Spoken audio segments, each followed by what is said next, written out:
Namoz o'qimas edik, o'qidik. Roza tutmas edik, tutdik.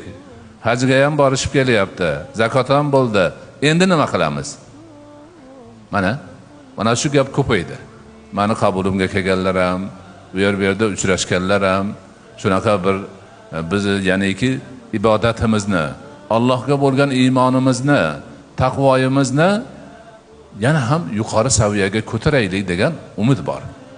Xuddi ana o'sha umid, ana shu savollarga javob o'laroq inshaalloh mana shu oyda bo'ladigan ma'ruzalarimizda Allohning zikri bo'yicha ilmni eng muhim narsalari, har bir mo'min uchun zarur bo'lgan demak bo'limlarini asta sekin eslab o'tishga harakat qilamiz.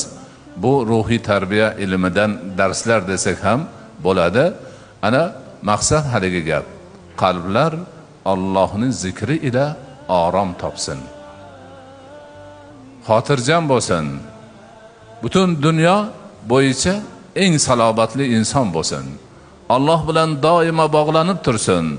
Allohdan bir zum chetda qolmasin.